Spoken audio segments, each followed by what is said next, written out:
के बाद आपका फिर से एक बार स्वागत है न्यूज बुलेटिन में। न्यूज बुलेटिन में बात करेंगे जो नारदेव छिंदवाड़ा की, जहां शिव के सेवक द्वारा विशाल भंडारे का आयोजन किया गया। आगे चर्चा होगी मऊ की, जहां आवारा पशुओं से किसान हुए परेशान। साथ ही आगे बात होगी रायबरेली की, जहां जिलाधिकारी ने बारिश से फसलों के नुकसान का आकलन कर किसानों को जल्द मुआवजा दिलाने के दिए निर्देश। और भी तमाम खबरों पर आइए करते हैं विस्तार से चर्चा।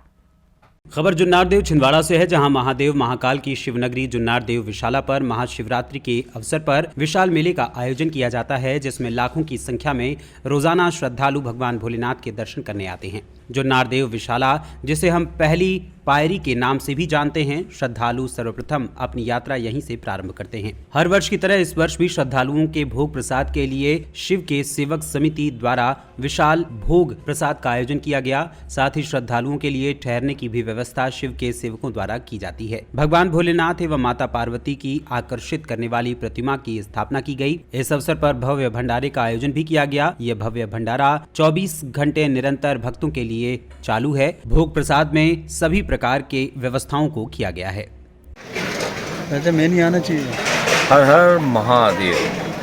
शिव के सेवक भंडारा समिति के तरफ से यह भंडारा 2008 से प्रारंभ किया गया है। 2024 यह 16वां वर्ष है। प्रतिवर्ष कम से कम 8 दिन में यह भंडारा 8 से 9 दिन चलता है, जिसमें 1 लाख से ज़्यादा भक्तों को 24 घंटे भोजन प्रसाद चलता है और भक्तों को भोजन कराया जाता है। रात्रि में सोने की व्यवस्था उनके लिए की जाती है।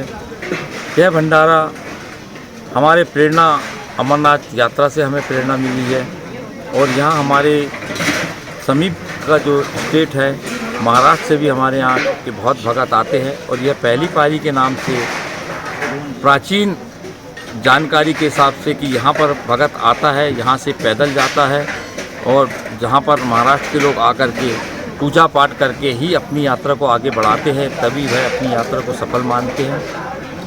हमारी समिति के सभी सदस्य पिछले 15 वर्षों से रात दिन एक करके 8-9 दिन पूरे भक्तों की सेवा में लगे रहते हैं कि उन्हें हम उनकी कैसे सेवा कर सके, उनकी किस प्रकार से सेवा कर सके।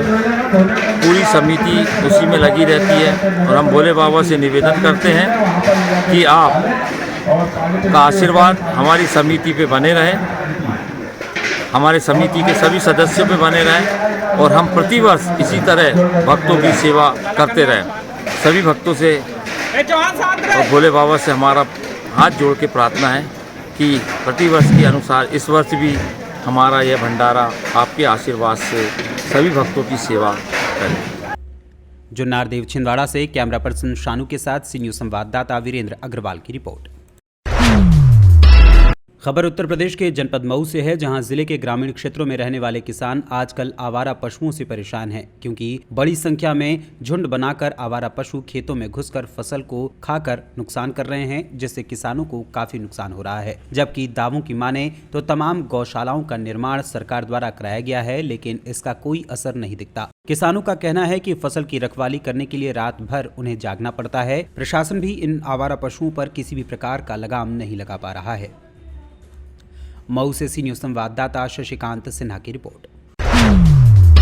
प्रयागराज से है, जहां प्रयागराज जिले के नैनी कोतवाली थाना क्षेत्र के रीवा राजमार्ग पर एक ट्रक अनियंत्रित होकर अस्पताल के बाहर खड़ी कार को रौंदता हुआ निकल गया।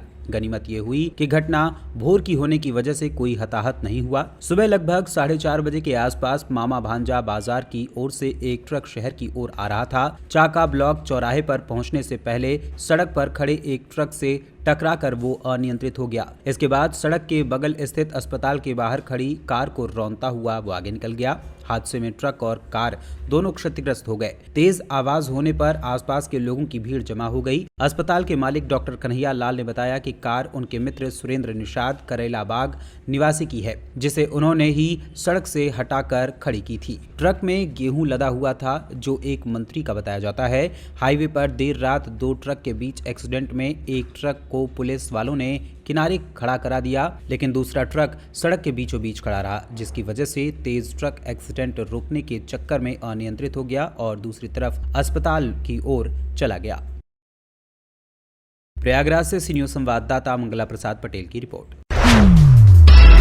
खबर उत्तर प्रदेश के जनपद रायबरेली से है, जहां रायबरेली जिले की जिलाधिकारी हर्षिता माथुर ने भारी बारिश के कारण किसानों की फसलों के हुए नुकसान का आकलन कर मुआवजा देने के निर्देश दिए हैं। जनपद में लगातार 3 दिनों से हो रही भारी बारिश से अन्नदाता के सामने भूखों मरने की नौबत आ गई है। भारी बारिश से जहां खेतों में गेहूं की खड़ी फसल के साथ ही सरसों व आलू की फसल को भारी नुकसान हुआ है, वहीं जिलाधिकारी ने जल्द से जल्द फसलों के नुकसान का आकलन करके किसानों को उचित मुआवजा दिलाने के निर्देश दिए हैं। कहीं बोला दर्ज की, तो इस पे क्या किया जा रहा है खासकर किसानों? देखिए, मौसम बदलने के कारण जो हमारी फसलों को क्षति होने की संभावना है और जो क्षति हुई है वर्तमान में, उसके संबंध में तहसीलों के माध्यम से सर्वे कराने के निर्देश दे दिए गए हैं। आज ही इसमें सर्वे की कार्यवाही त्वरित गति से की जा रही है और इसको विशेष ध्यान देकर विशेष प्राथमिकता पर रख के कराया जाएगा। रायबरेली से सी न्यूज़ संवाददाता मृदुलेश त्रिपाठी की रिपोर्ट।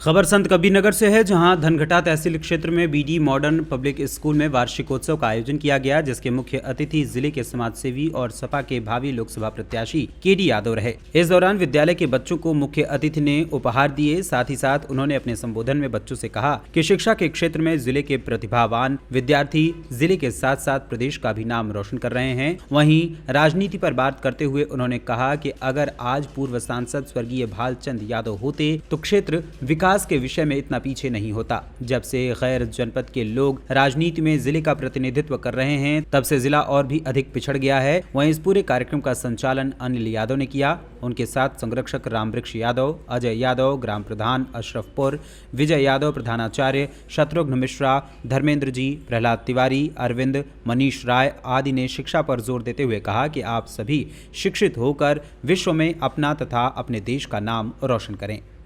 संत कबीर नगर से सी न्यूज़ संवाददाता रमेश चंद की रिपोर्ट। फिलहाल न्यूज बुलेटिन में बस इतना ही। देश दुनिया की तमाम खबरों की जानकारी के लिए बने रहें सी न्यूज़ भारत के साथ। हर खबर आपके साथ, आपके हाथ।